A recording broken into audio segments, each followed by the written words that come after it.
Assalamualaikum warahmatullahi wabarakatuh. Waalaikumsalam warahmatullahi wabarakatuh. Bismillahirrahmanirrahim. Alhamdulillahi rabbil alamin. Wassalatu wassalamu ala ashrafil anbiya'i wal mursalin, Sayyidina wa maulana Muhammadin wa ala alihi wa ashabihil mujahidin at-tahirin, amma ba'du. Saudara-saudara kaum muslimin rahimakumullah, agama mengajarkan bahwa di dalam melaksanakan segala macam pekerjaan hendaklah dilaksanakan dengan penuh hati-hati dan perhitungan.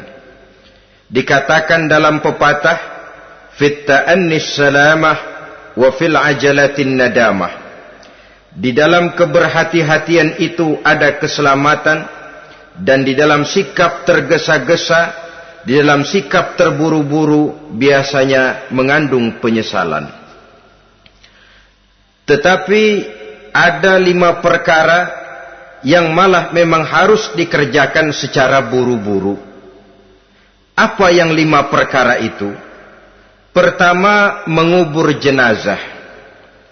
Tidak baik kalau jenazah itu disemayamkan sampai 2-3 hari di rumah. Dan yang lebih baik, mengubur jenazah itu adalah di tempat di mana dia meninggal. Contohnya adalah baginda Nabi. Beliau kelahiran Mekah. Beliau wafat di Madinah, maka di Madinah itulah beliau dimakamkan, dan bukan di kota Mekah. Karena prinsipnya agama menginginkan kemudahan dan tidak menginginkan kesukaran. Hal kedua yang harus dikerjakan dengan segera ialah mengawinkan anak perempuan. Apabila kita mempunyai anak perempuan, sudah sampai usianya untuk memasuki ambang pintu pernikahan, dan dia sudah minta untuk dinikahkan, maka segeralah orang tua menikahkannya atau mengawinkannya. Sebab biasanya anak perempuan, apalagi di zaman sekarang, kalau tidak segera dikawinkan oleh orang tuanya, dikhawatirkan dia akan kawin sendiri. Dan itu tentu akhirnya akan merepotkan kedua orang tuanya. Hal ketiga yang harus dikerjakan dengan segera dan buru-buru ialah membayar hutang. Apabila kita sudah berhutang kepada seseorang dan sudah ada uang untuk membayarnya, bersegeralah untuk membayar. Sebab kalau ditunda besok, lusa, atau hari minggu depan, dikhawatirkan uangnya akan terpakai untuk kepentingan-kepentingan yang lain, dan hutang akan tetap tinggal hutang, tidak pernah terbayar adanya. Hal keempat yang harus disegerakan ialah menghidangkan makanan untuk orang musafir yang kebetulan menjadi tamu di rumah kita. Dan hal yang kelima yang harus dilakukan dengan buru-buru, dengan segera, bertaubat apabila mengerjakan perbuatan dosa. Hal kelima inilah yang akan kita bicarakan pada pertemuan kita kali ini, yaitu tentang taubat kepada Allah Subhanahu wa ta'ala. Taubat berasal dari kata-kata taba yatubu, yang isim masdarnya adalah taubatan. Artinya sama dengan roja'a yarji'u, ada ya'udu, pulang atau kembali. Bertobat maksudnya kembali dari yang dilarang oleh Allah. Kalau dalam perjalanan hidup ini kita suka menerjang larangan-larangan Allah, melaksanakan apa-apa yang dilarang olehnya, maka taubat artinya meninggalkan larangan-larangan itu dan kembali kepada apa yang diperintah oleh Allah Subhanahu wa ta'ala. Kenapa taubat ini harus disegerakan? Karena makhluk bernama manusia ini sulit melepaskan diri dari dosa dan salah. Nabi bersabda, kullu bani Adam khatta'un wa khairul khatta'ina tawwabun. Setiap anak Adam, yakni setiap manusia, pasti mempunyai dosa dan kesalahan. Dan sebaik-baik orang yang mempunyai dosa dan kesalahan ialah orang yang segera bertaubat. Dengan kata lain, orang yang baik sesungguhnya bukanlah orang yang tidak punya salah, karena tidak ada orangnya yang tidak punya salah. Tetapi orang yang baik adalah orang yang apabila melakukan kesalahan, dia segera sadar, dijadikannya kesalahan itu sebagai pelajaran untuk tidak diulanginya lagi pada masa-masa yang akan datang. Inilah yang digambarkan oleh Allah Subhanahu wa taala dalam surah Ali Imran ayat 135. Walladzina iza fa'alu fahishatan, dan orang-orang yang apabila mereka terjatuh ke dalam perbuatan dosa, au zalamu anfusahum, atau berbuat zalim kepada diri mereka sendiri, dzakarullaha fastaghfaru lidzunubihim, mereka segera ingat kepada Allah dan memohon ampun terhadap dosa yang pernah mereka kerjakan. Saudara-saudara kaum muslimin rahimakumullah, sejak awalnya iblis memang sudah memproklamirkan diri di hadapan Allah Subhanahu wa taala. Apa kata iblis? Ya Rabbi wa izzatika la azalu aghwi bani adama ma damat arwahuhum fi ajsadihim. Ya Allah, demi kemuliaan-Mu saya bersumpah, kata iblis, saya akan selalu memperdayakan anak-anak Adam. Saya akan selalu menggoda manusia selama ruh mereka masih ada di dalam jasad mereka. Jadi selama ruh masih ada di dalam jasad, selama itulah iblis akan selalu berusaha menggelincirkan manusia untuk jatuh ke tempat-tempat salah dan ke tempat-tempat dosa. Tetapi kemudian Allah juga memberikan jaminan. Allah menjawab proklamasi iblis ini, wa izzati wa jalali ya mal'un la azalu aghfiru lahum mastaghfaru.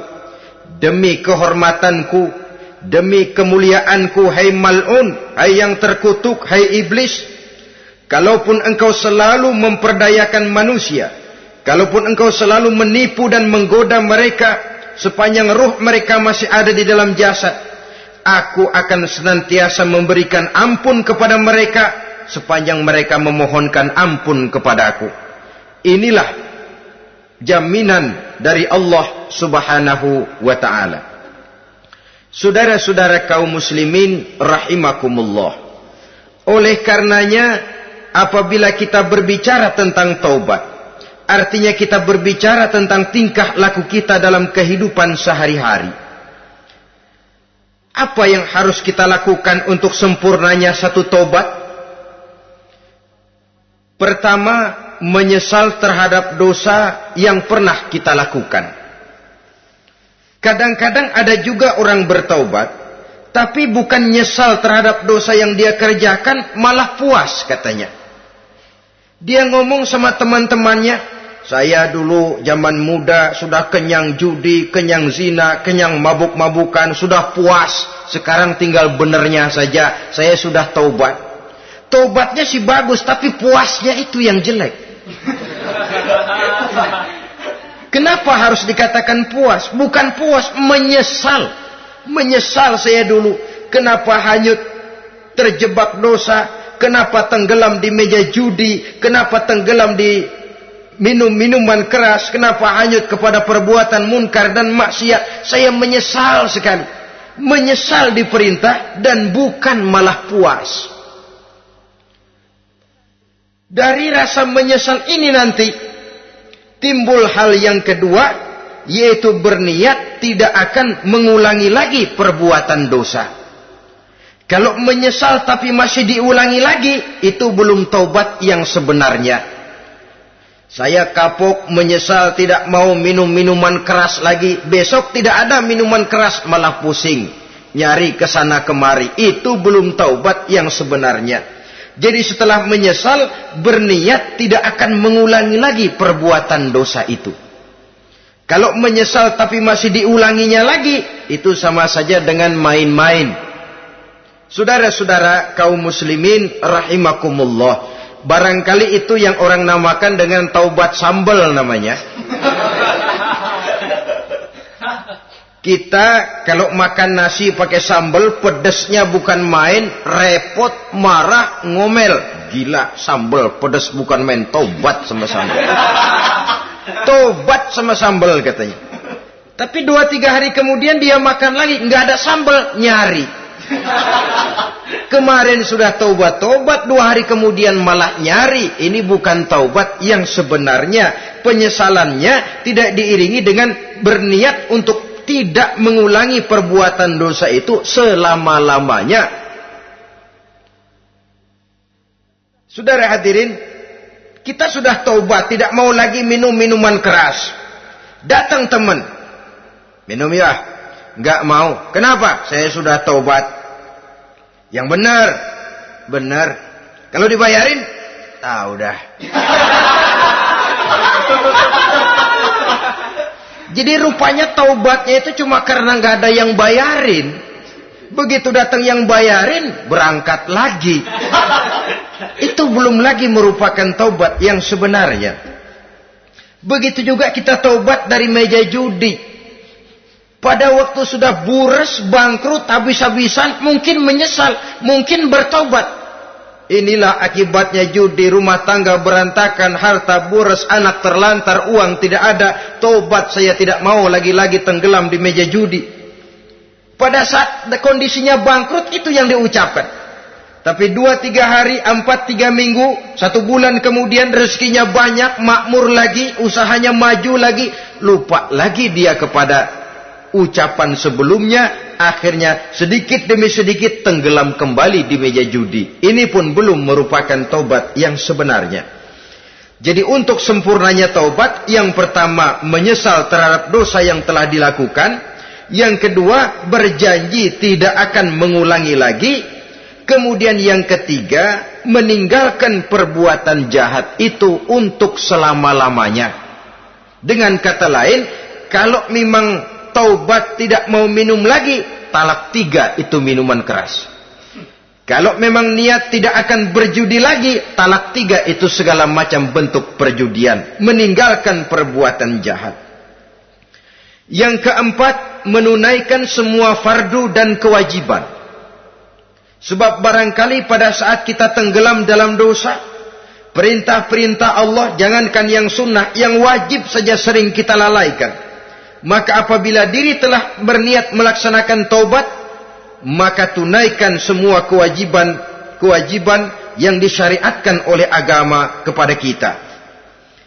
Yang kelima, meminta halal kepada para lawannya dengan termasuk mengembalikan hak milik orang lain. Ini kalau menyangkut hukukul adamiyin atau hak-hak manusia. Jadi kalau kita berdosa kepada sesama manusia, Allah belum akan menerima taubat kita kalau kita belum minta maaf kepada yang bersangkutan. Adapun kalau kita sudah minta maaf tapi yang bersangkutan tidak mau memberikan maaf, itu urusan dia kepada Allah. Urusan kita adalah meminta maaf kepada yang bersangkutan. Hal yang keenam, mendidik atau melatih diri untuk bertaat kepada Allah. Sebagaimana kita dulunya telah melatih diri, memperturutkan diri untuk berbuat durhaka. Lalu memperbaiki yang dimakan dan yang diminum. Itu juga merupakan ciri dari orang-orang yang melaksanakan taubat kepada Allah Subhanahu wa ta'ala. Kemudian apalagi memperbanyak istighfar di dalam kehidupan. Disabdakan oleh Nabi, inna likulli da'in dawa'un wa dawa'u zunubi al-istighfar. Sesungguhnya segala macam penyakit tentu ada obatnya, dan obat dari segala macam dosa adalah istighfar. Saudara-saudara kaum muslimin rahimakumullah. Jadi kalau yang terdahulu merupakan perbuatan-perbuatan konkret, maka yang terakhir ini taubat dalam bentuk ucapan berupa memperbanyak istighfar, memohonkan ampun kepada Allah Subhanahu wa ta'ala. Mari kita lihat. Dalam teladan hidup kita, manusia yang hatinya paling bersih tidak lain adalah Rasulullah sallallahu alaihi wasallam. Beliau sudah mendapat jaminan ampun dari seluruh dosa. Liyaghfir lakallahu ma taqaddama min zambika wa ma ta'akhkhar, kata Allah. Muhammad, dosamu yang dahulu, dosamu yang sekarang, dosamu yang akan datang jikalau memang ada, seluruhnya sudah mendapat jaminan ampun dari Allah. Tetapi coba lihat dari sejarah perjalanan hidup yang mulia ini. Sungguh pun beliau sudah nyata-nyata mendapat jaminan ampun dari Allah. Beliau mengatakan, ayyuhan nas, tubu ilallah, fa inni atubu fil yaumi mi'ata marrah. Wahai manusia, bertaubatlah kepada Allah. Maka sesungguhnya saya, kata beliau, dalam satu hari bertaubat 100 kali kepada Allah. Dalam riwayat yang lain, sab'ina marrah, 70 kali beliau mengucapkan istighfar minimalnya dalam sehari semalam. Orang yang sudah nyata-nyata mendapat jaminan ampun dari Allah ini, satu hari satu malam istighfarnya minimal 70 kali. Apatah lagi kita yang nyata-nyata belum mendapat jaminan ampun dari Allah. Di dalam satu hadis diriwayatkan bahwa iblis laknatullah alaih pernah berkata, ahlaktun nasa bizzunubi wal ma'asi. Aku rusak dan aku hancurkan kehidupan manusia dengan dosa dan dengan segala macam perbuatan maksiat. Iblis menghancurkan manusia dengan menanamkan kegemaran berbuat dosa dan menanamkan kesukaan untuk bergelimang dalam dunia maksiat. Tetapi kemudian iblis mengakui, wa ahlakuni bila ilaha illallah wal istighfar. Tetapi kemudian terbalik, manusia menghancurkan aku dengan kalimat la ilaha illallah dan dengan istighfar, yakni mengucapkan astaghfirullahal azim. Inilah senjata pemungkas menghadapi upaya iblis untuk menghancurkan manusia. Kalau iblis menghancurkan manusia dengan perbuatan dosa, dengan menenggelamkan manusia ke dalam perbuatan-perbuatan maksiat, hendaknya kita sadar. Pada saat kita terdorong untuk melakukan perbuatan dosa, kita lalu sadar inilah perangkap iblis untuk membinasakan saya. Pada saat kita terjebak ke dalam perbuatan maksiat dan munkarat, ingatlah baik-baik, inilah perangkap iblis untuk merusak dan membinasakan saya. Maka hancurkan perangkap iblis, hancurkan tipu daya dan usaha iblis itu dengan apa? Dengan kalimat la ilaha illallah dan dengan memperbanyak istighfar. Falamma ra'aitu dzalik, ketika aku lihat hal itu, kata iblis, mereka hancurkan kita dengan dosa dan maksiat, dan kita hancurkan mereka dengan la ilaha illallah dan istighfar. Diamkah iblis? Puaskah iblis? Ternyata tidak. Apabila aku lihat usaha manusia itu, ahlaktuhum bil huda, ahlaktuhum bil hawa, wahum yahsabuna annahum muhtadun. Apabila mereka hancurkan aku dengan la ilaha illallah dan istighfar, maka aku kembali menghancurkan mereka dengan mempergunakan hawa nafsu, sehingga mereka menyangka bahwa mereka adalah orang-orang yang mendapat petunjuk. Ditanamkan dalam diri kita perasaan bahwa kitalah orang yang paling benar. Itu pun tipu daya iblis.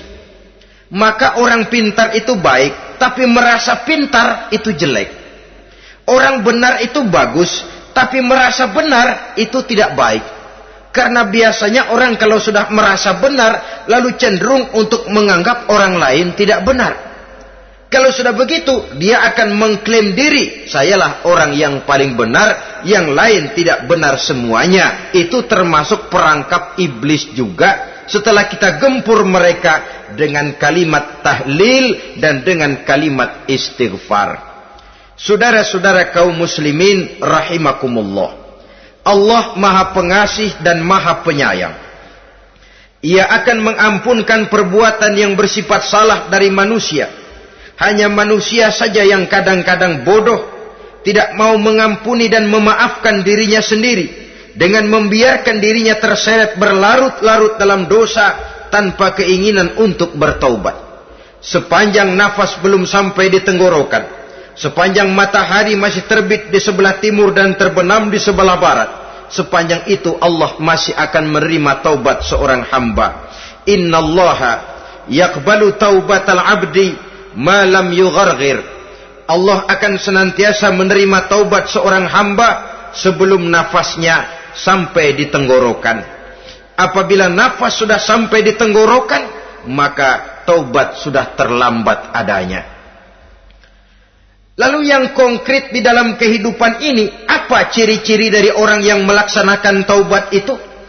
Seorang ahli hikmah berkata, pertama, orang yang taubat itu kelihatan bahwa dalam kehidupan ini dia mampu menjaga lidahnya dari ucapan yang berlebih-lebihan, dari ucapan yang tidak ada manfaatnya, dari ucapan yang mengandung dosa, namimah, mengadu domba, dan ucapan-ucapan yang merugikan orang lain. Orang yang taubat kelihatan dari lidahnya. Ini yang konkret. Yang kedua, orang yang taubat itu cirinya tidak ada lagi rasa dengki di hatinya. Tidak ada keinginan untuk membenci dan memusuhi orang lain. Kenapa? Dia sudah sibuk memikirkan kekurangan dirinya sendiri. Sehingga tidak ada waktu lagi untuk mengorek-ngorek, mencari-cari aib dan kekurangan pada diri orang lain. Ini makna ucapan Nabi, tuba liman syaghalahu aibuhu an uyubin nas. Beruntunglah orang yang kekurangan pada dirinya menyebabkan dia cukup sibuk sehingga tidak sempat mencari-cari dan mengorek-ngorek aib dan kekurangan orang lain. Berbeda dengan orang yang masih jauh dari sikap taubat. Selalu berusaha mencari dan mengorek-ngorek kekurangan orang lain, sementara aib dan kekurangan dirinya diumpetin. Ini namanya ilmu kancil. Orang lain disorotin, dia ngaling, ngumpet. Kerjaannya apa? Monten orang lain saja. Dia sendiri tidak mau diponten dan tidak mau memonten dirinya. Akibatnya apa? Sikap introspeksi tidak ada. Sikap mawas diri hilang.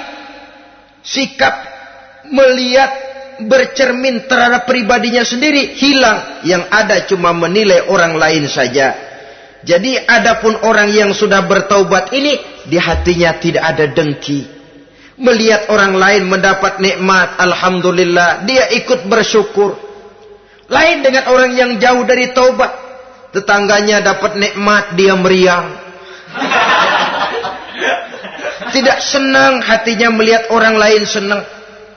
Orang melarat malah tepuk tangan. Saudara hadirin yang saya muliakan, orang yang semacam ini pada hakikatnya selalu disiksa oleh perasaannya sendiri.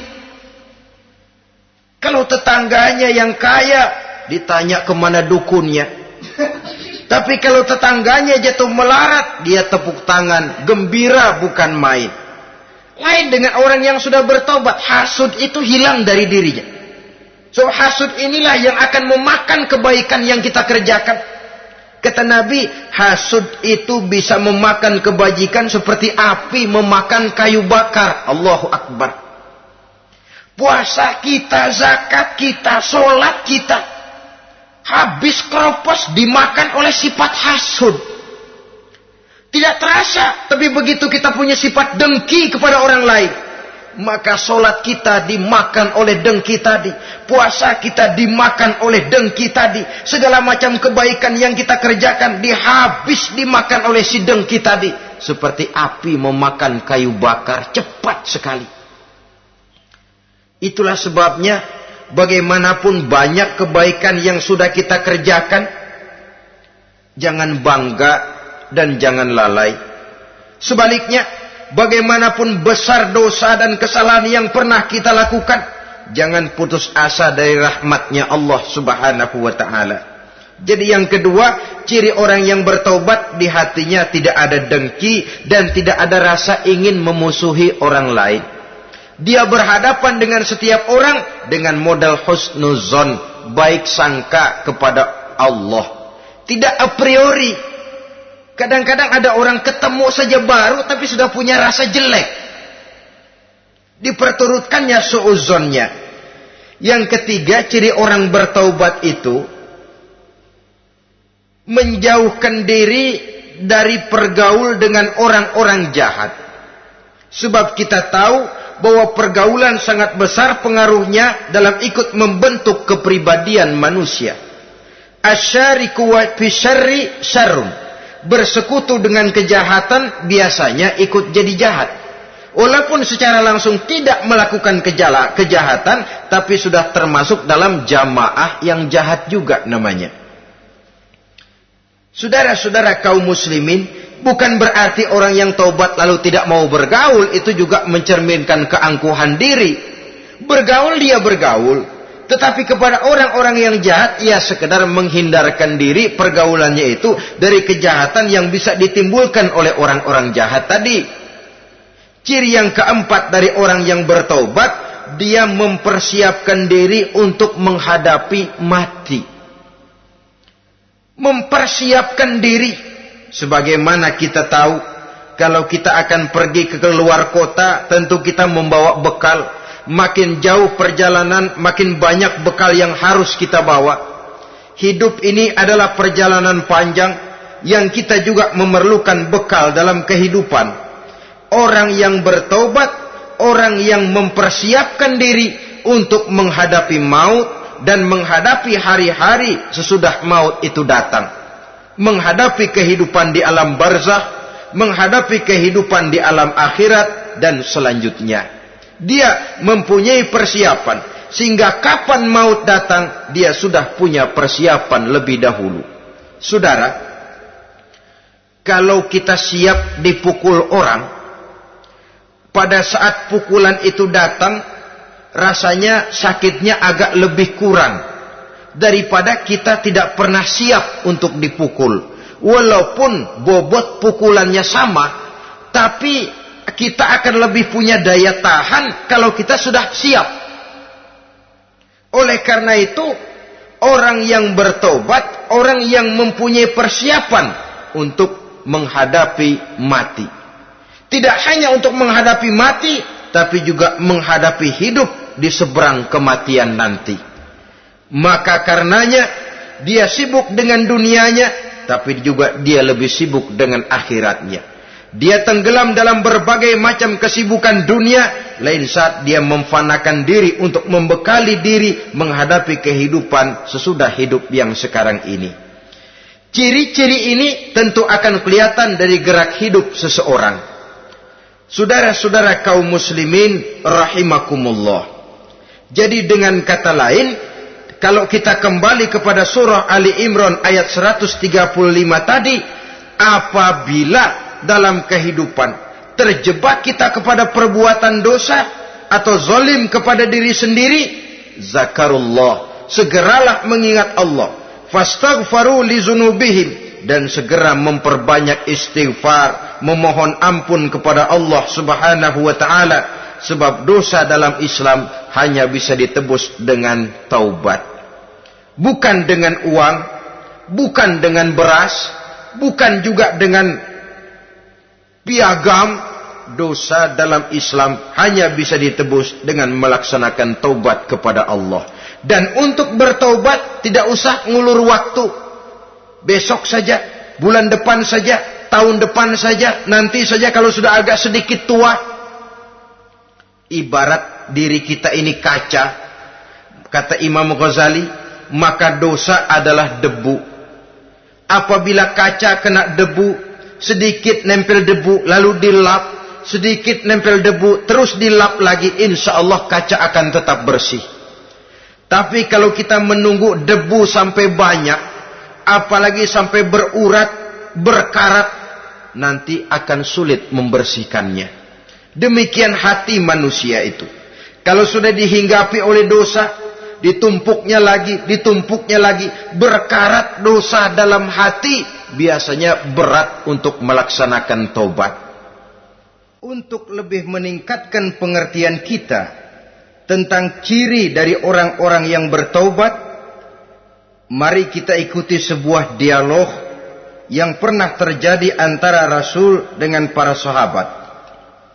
Satu hari ketika sedang berkumpul dengan para sahabat, baginda Rasul bertanya, "Atadruna manit taib?" Saudara-saudara, tahu enggak saudara-saudara, siapa sebenarnya orang-orang yang bertaubat itu? Macam-macamlah jawaban para sahabat, tapi yang jelas akhirnya mereka berkata, Allahu wa rasuluhu a'lam. Allah dan Rasulnya yang lebih tahu siapa sebenarnya orang yang bertaubat itu. Atas jawaban ini, baginda Rasul lalu menegaskan, pertama, man taba wa lam yata'allamil ilma falaysa bitaibin. Siapa orang yang mengaku bertaubat kepada Allah, lalu dia tidak mau mencari ilmu, tidak mau belajar, falaysa bitaibin, maka dia belum termasuk orang yang bertaubat. Jadi di sini jelas bahwa bukan hanya dari dosa kita bertaubat, juga bertaubat dari kebodohan.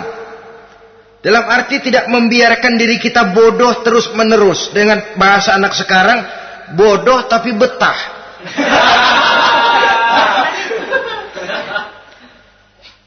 Orang yang mengaku bertaubat tapi tidak menggali ilmu, tidak mau belajar, tidak mau mencari ilmu, tidak hadir di mana majelis taklim, belum dianggap taubat yang sebenarnya. Jadi grafik orang yang taubat itu kelihatan dari kesungguhannya mencari ilmu, menghadiri majelis taklim, menghadiri kuliah-kuliah, ceramah-ceramah dan diskusi-diskusi keagamaan. Rakus dia dengan ilmu pengetahuan agama, sehingga dengan ilmunya taubatnya semakin mantap. Ini ciri yang pertama. Lalu beliau bersabda lagi, wa man taba wa lam yazdad fil ibadati falaysa bitaibin. Barang siapa yang mengaku bertaubat tapi ibadahnya tidak tambah-tambah, maka dia belum termasuk orang yang taubat. Orang yang bertaubat ada grafik peningkatan ibadahnya. Jadi kalau mulutnya taubat, minta ampun, tapi ibadahnya gitu-gitu aja, belum merupakan taubat yang sebenarnya. Jadi pada saat dia melaksanakan taubat, memproklamirkan diri untuk kembali ke jalan Allah, nilai ibadahnya meningkat. Kalau sholatnya tadinya cuma sekedar yang wajib-wajib saja, setelah dia taubat bertambah melaksanakan yang sunnah, rawatibnya, qobliyah, ba'diyahnya, atau kemudian nawafilnya berupa tahajud, hajat, duha, istikharah, dan solat-solat sunnah lainnya. Jadi kelihatan dari peningkatan ibadahnya. Ini ciri yang kedua. Yang ketiga kata Nabi lagi, wa man taba wa lam yardal khusama falaysa bitaibin. Barang siapa yang mengaku bertaubat kepada Allah tapi dia tidak bisa meridhoi musuh-musuhnya, maka belum lagi dia dianggap orang yang bertaubat. Meridhoi, memaafkan musuh. Saudara, memberi maaf itu lebih sulit daripada minta maaf. Tapi memberi maaf lebih mulia daripada minta maaf. Minta maaf gampang, memberi maaf yang sulit. Karena itu orang yang memberi maaf menunjukkan jiwa yang lebih luhur daripada orang yang minta maaf. Sebab apa? Posisi orang yang memberi maaf kan posisi orang yang menang. Biasanya dalam posisi menang orang gampang congkak dan sombong. Orang datang minta maaf kepada kita, lalu timbul keseganan. Iya, minta maaf sih gampang. Memberi maaf itu yang sulit, tapi itu yang sangat dianjurkan. Dan itu merupakan ciri dari orang-orang yang bertaubat. Lalu apalagi? Wa man taba wa lam yughayyir libasahu wa zinatahu falaysa bitaibin. Barang siapa yang mengaku bertaubat tetapi pakaian dan perhiasannya tidak berubah, maka dia belum lagi dianggap bertaubat. Orang bilang pakaian memang kulit, yang penting isi. Tetapi bagaimanapun kulit mencerminkan isi. Dari pakaian kita bisa mengkaji kepribadian seseorang. Saya berpendapat bahwa pakaian penting, kulit juga penting. Kulit penting, isi penting. Kulit tanpa isi tidak ada artinya. Isi tanpa kulit juga meragukan orang. Wah, yang penting kan isinya, kulitnya gimana saja. Saya mau tanya, saudara dapat duren di jalanan, isi aja nggak ada kulitnya. Kira-kira dimakan nggak duren itu? Paling kurang akan menimbulkan keraguan. Jangan-jangan sudah dicampur racun ini. Jadi dengan demikian orang yang bertaubat ini kelihatan dari cara berpakaian, cara berhias diri, tidak over. Dia kembali kepada fungsi berpakaian. Dalam Islam kan sesungguhnya fungsi pakaian itu yang paling utama. Pertama, nutup aurat. Itu ukurannya. Yang kedua, pantas.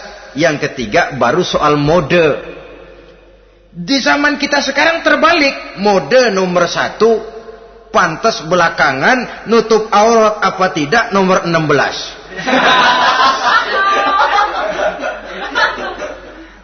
Kalau sudah mode, kita kekurangan pertimbangan. Ini buat saya pantas apa tidak? Ini menutup aurat apa tidak? Kita balik. Padahal fungsi berpakaian dalam Islam tujuan utamanya pertama nutup aurat. Biar modenya mutaakhir, ciptaan Pierre Cardin sekalipun, kalau memang tidak nutup aurat, ya hukumnya masih belum berpakaian. Atau juga ukuran yang kedua, pantas. Yang orang lain pantas kita pakai, belum tentu kita pantas. Kita kadang-kadang kehilangan pertimbangan. Lihat iklan bintang film memakai pakaian yang begini bagus, lalu kita pakai saja. Ya tentu namanya bintang film. Kadang-kadang pakaian untuk show dipakai buat kondangan. Akhirnya habis sekampung orang nonton dia. Ya nggak pantas toh, nggak wajar. Saudara hadirin yang saya muliakan, orang yang bertobat kelihatan dari pakaian dan perhiasannya. Kalau sudah memakai perhiasan, ya sekedarnya saja. Tidak lalu dengan niat supaya orang tonton, supaya orang lihat, supaya orang tahu dia kaya, supaya timbul decak kagum, asal dia lihat orang lalu wah. Kalau sudah diwahi lalu senang. Saudara hadirin yang saya muliakan, kemudian kata Nabi lagi, wa man taba wa lam yubaddil ashabahu falaysa bitaibin. Siapa yang mengaku bertaubat tapi pergaulannya dari itu ke itu saja, seperti itu juga, tidak mengalami perubahan, maka dia belum lagi dianggap bertaubat. Kalau taubat kita dari judi, jangan bergaul lagi dengan penjudi. Dalam arti jangan berkumpul di majelis judi. Ah, saya sih udah tobat nggak main judi, tapi ngumpulnya di situ terus. Ya bagaimana? Pada akhirnya toh akan terseret juga. Saudara hadirin yang saya muliakan, jadi dengan demikian lingkungan juga sangat besar pengaruhnya dalam kriteria orang yang bertaubat. Selanjutnya Nabi bersabda, "Wa man taba walam yughayyir khuluquhu falaysa bitaibin." Siapa yang mengaku bertaubat tapi akhlaknya, budi pekertinya tidak mengalami perubahan, maka orang itu pun belum dianggap bertaubat. Ini juga konkret. Orang yang bertaubat kelihatan dari akhlaknya. Kalau kemarin sama orang tua songong, kurang ajar, nyelongcong, maka setelah taubat dia berakhlak kepada orang tua. Kalau kemarin kepada anak muda menindas, tidak senang kepada anak muda yang maju, setelah dia taubat dia bisa menyayangi kepada anak-anak muda. Akhlak ini lain dengan adat, istiadat. Adat biasanya hanya memandang yang lahir, sedangkan akhlak zahir batin dipandang. Contoh, seorang anak muda kalau lewat di depan orang tua membungkukkan badan, menurut adat dia sudah sopan. Tapi menurut akhlak belum tentu berakhlak. Tergantung kepada niatnya apa membungkukin badan. Permisi apa ngina. Kan mungkin saja orang membungkukan badan lewat di depan aki-aki karena menghina. Sebab aki-aki itu badannya udah bungkuk. Jadi gerakan zohir yang baik, yang diiringi dengan niat yang baik, itulah cerminan daripada akhlak.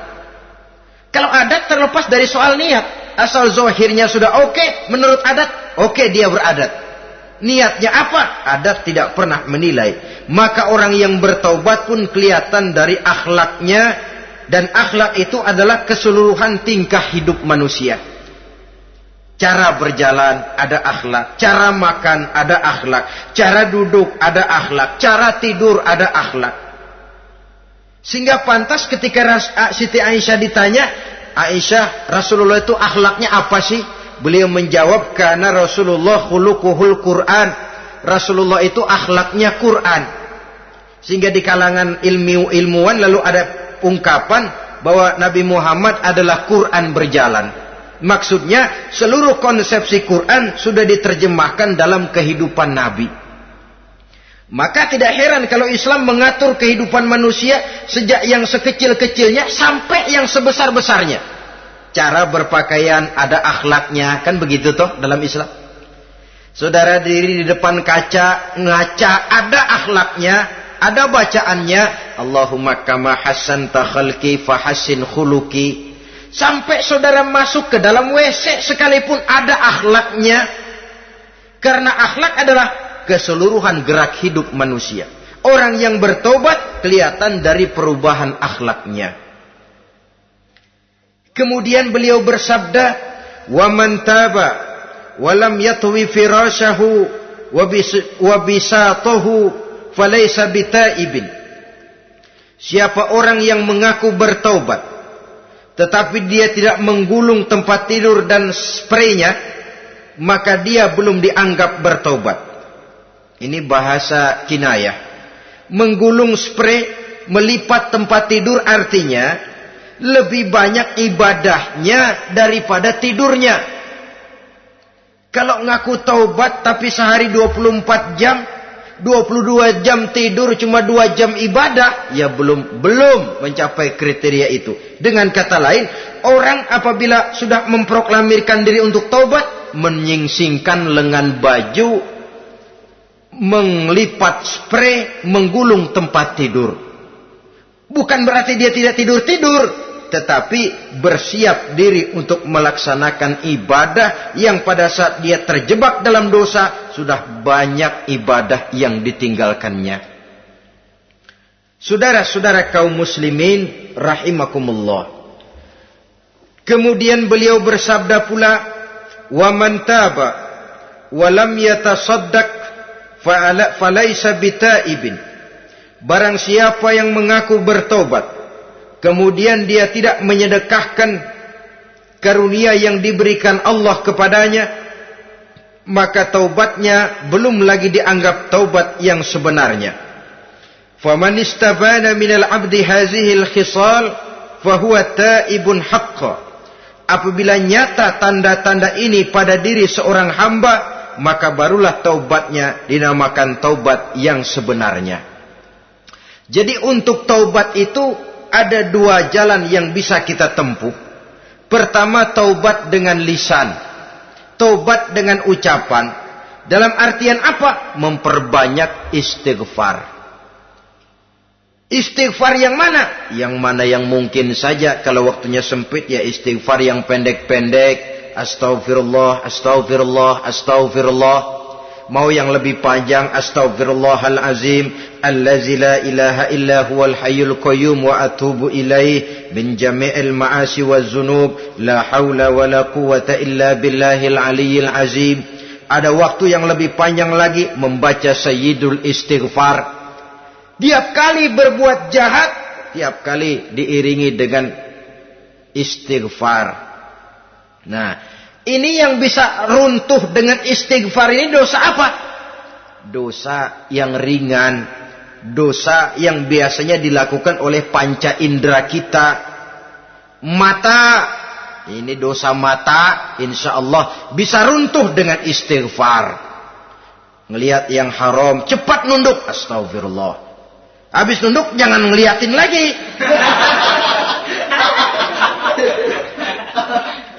Kadang-kadang ngelihat nunduk, istighfar, melotot lagi, istighfar lagi.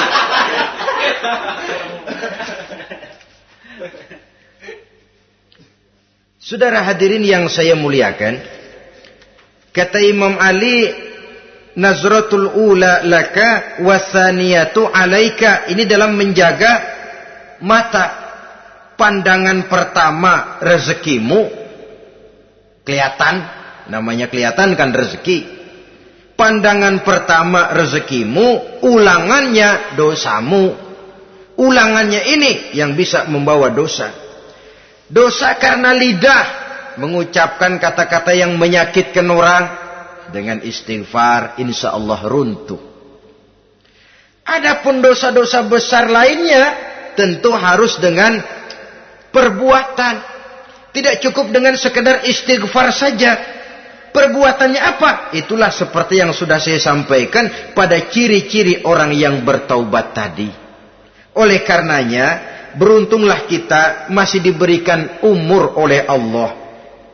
Sehingga segala dosa dan kesalahan yang kita lakukan, kita masih punya kesempatan untuk mengadakan pemutihan, bertaubat kepada Allah.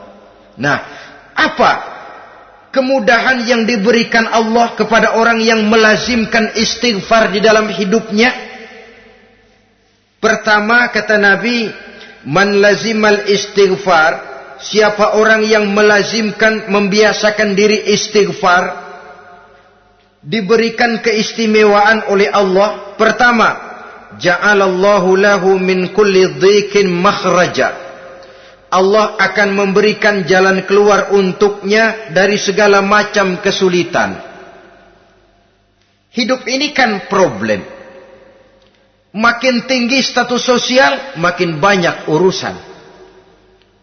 Urusan akan selesai apabila hidup di dunia selesai. Kita menyangka orang lain lebih enak dari kita, padahal tiap orang punya urusan. Yang namanya enak barangkali persis seperti pelangi biang lala itu. Tidak pernah di atas kepala kita, di atas kepala orang lain saja. Begitu kita memandang keenakan dalam hidup ini. Petani bilang pedagang enak, pedagang bilang petani enak. Tapi begitulah keenakan itu. Orang yang melazimkan istighfar, dia akan diberikan jalan keluar dari segala macam kesulitan. Menurut perhitungan otak, deadlock, buntu, tidak sanggup lagi, entah bisa terwujud dan terlaksana. Allah memberikan jalan keluar dari segala kesulitan. Saudara, kalau Allah sudah memberikan jalan keluar dari kesulitan, siapa lagi yang bisa bikin sulit kita? Kalau Allah yang memberikan jalan keluar, everything is running well katanya. Semua urusan bisa jalan dengan lancar. Tapi tanpa istighfar, jauh kita dari Allah. Jalan yang sudah lapang pun bisa jadi sempit. Urusan yang sudah nyata akan selesai pun bisa jadi injelimet. Dan jalan yang tadinya tidak berliku-liku pun bisa berliku-liku. Ini faktor yang di luar perhitungan matematis. Kita tidak mampu, Allah maha mampu. Menurut akal kita tidak mungkin. Kalau Allah mau, tidak ada yang tidak mungkin. Saudara-saudara, ini fasilitas pertama. Orang yang gemar istighfar, diberikan jalan keluar dari segala macam kesulitan. Yang kedua, wa min kulli hammin faraja. Diberikan kegembiraan dari setiap kesusahan yang dihadapinya. Ada saja faktor-faktor yang mendatangkan kegembiraan, yang mendatangkan refreshing di dalam kehidupannya, sehingga dia tidak lalu merasa jalannya buntu, tidak merasa kesulitannya tidak pernah terselesaikan. Dan yang ketiga, fasilitas yang diberikan Allah kepada orang yang gemar istighfar, wa razaqahu min haitsu la yahtasib. Allah akan memberikan kepada mereka rizki dari jalan yang tidak pernah mereka sangka-sangka. dari jalan yang tidak pernah mereka perkirakan sebelumnya. Saudara-saudara kaum muslimin rahimakumullah. Inilah fasilitas ketiga yang diberikan Allah kepada orang yang gemar istighfar. Rizkinya datang dari jalan yang tidak disangka-sangka. Sebab rizki ini juga termasuk hal gaib. Dan jangan lupa, ar-rizqu bimakna al-ata hissiyan kana au ma'nawiyan. Rizki adalah pemberian baik yang konkret maupun yang abstrak. Kita sering membatasi pengertian rezeki, maka rezeki kita jadi sering terbatas. Menurut kita kan yang namanya rezeki cuma duit saja. Kalau bukan duit bukan rezeki. Padahal semua karunia Allah itu rezeki.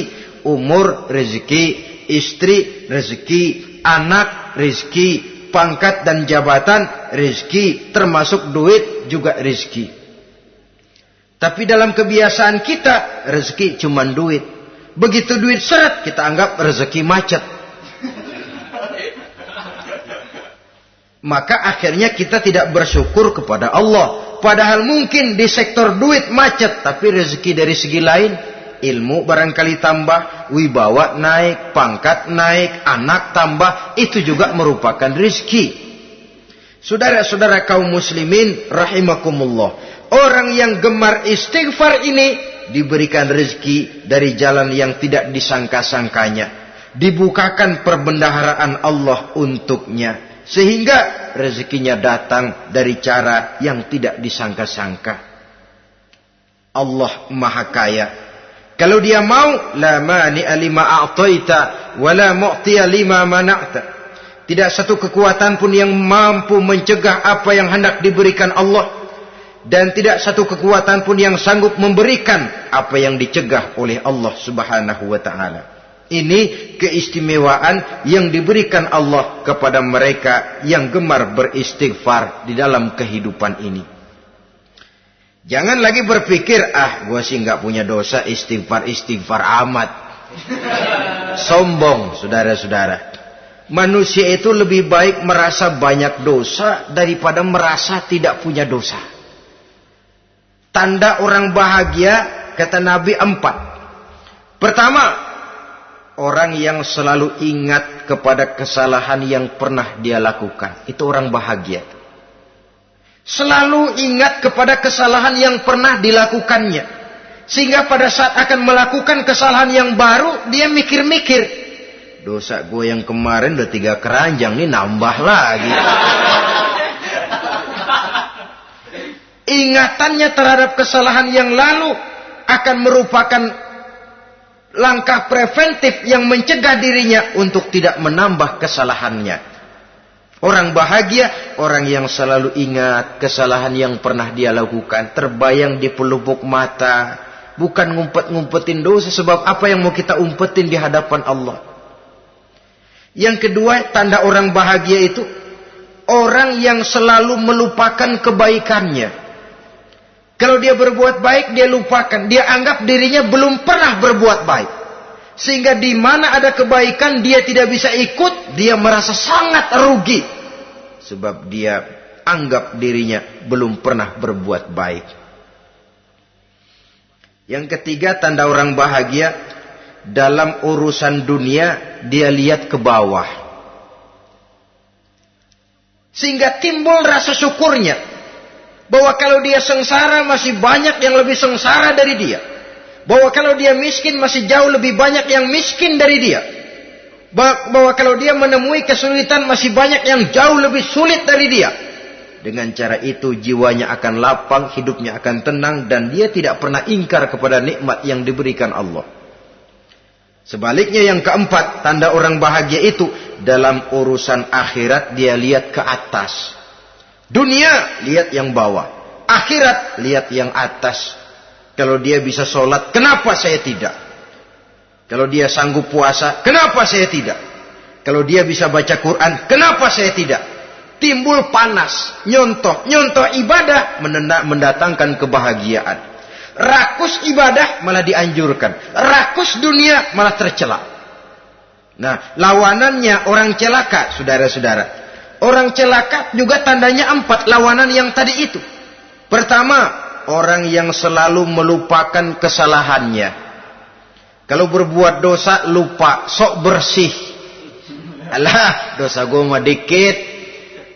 Saudara hadirin yang saya muliakan, orang yang selalu melupakan kesalahan, menganggap dirinya bersih, akhirnya kalau ingin berbuat dosa nggak dimikir-mikir. Tidak ada lagi yang ditimbang-timbang. Selanjutnya, yang kedua, orang celaka itu orang yang selalu mengingat kebaikannya. Akhirnya apa? Timbul sifat nepuk dada, membanggakan jasa. Lahirlah pahlawan-pahlawan kesiangan. Selalu membanggakan diri, nepuk dada. Kalau enggak saya, kalau enggak saya. Itu masjid, kalau enggak saya. Itu pesantren, kalau enggak saya. Itu umat, kalau enggak saya. Kalau enggak saya. Memangnya kalau enggak sampean kenapa? Orang yang celaka adalah orang yang selalu menghitung-hitung kebaikan yang pernah dikerjakannya. Keikhlasannya kurang, makin dia hitung, makin kurang nilai pahalanya itu.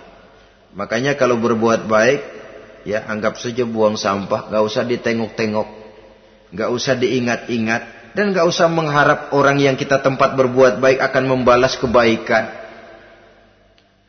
Saudara hadirin yang saya muliakan, yang ketiga, tanda orang celaka dalam urusan dunia, lihatnya ke atas. Panasnya timbul. Syirik dan dengkinya naik. Rakusnya jadi.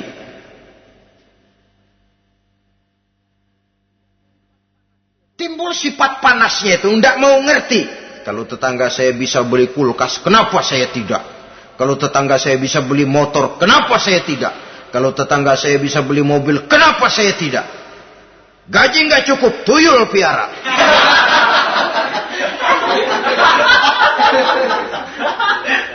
Orang itu kalau sudah didorong oleh rakus kan bisa jadi menghalalkan segala macam cara untuk mencapai tujuan.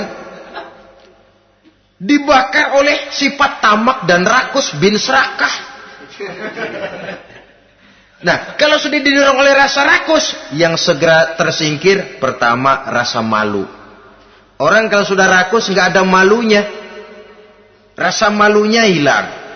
Padahal syarat jadi orang itu kan kalau punya rasa malu. Nggak punya rasa malu, kurang syarat jadi orang. Akan bagaimana jadinya masyarakat, bahkan bangsa dan negara, kalau rakyatnya sudah tidak punya rasa malu. Yang kedua, rasa takut hilang, terutama takut kepada Allah. Sirna sama sekali. Sudah tujuan menghalalkan cara.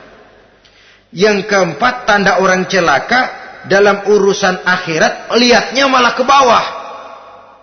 Kenapa kamu enggak sholat? Itu bapak anu yang tuaan, enggak, saya enggak lagi. Kenapa ngelihatnya mesti kepada yang begitu? Sehingga lalu tidak ada gairah untuk mencontoh. Saudara-saudara kaum muslimin rahimakumullah, walaupun serba singkat oleh karena terbatasnya ruang pembicaraan ini, mudah-mudahan bisa memberikan gambaran sepintas tentang ciri-ciri orang yang bertaubat. Dengan harapan, marilah kita menjadi orang yang bertaubat sebenarnya, dengan ciri menyesal terhadap dosa yang pernah kita lakukan, meninggalkan perbuatan jahat, dan berjanji tidak akan mengulangi lagi perbuatan jahat itu. Kalau dia menyangkut hak-hak manusia, maka hak itu harus kita kembalikan, dan kepada yang bersangkutan kita harus meminta maaf. Apabila ditambah dengan kegiatan lisan, memperbanyak istighfar dalam kesempatan yang mungkin di sepanjang perjalanan hidup ini. Ini sajalah yang kita bicarakan pada pertemuan kali ini. Terima kasih atas segala perhatian. Mohon maaf atas segala kekurangan. Usikum wa nafsi bitaqwallah. Wassalamualaikum warahmatullahi wabarakatuh. Waalaikumsalam warahmatullahi wabarakatuh.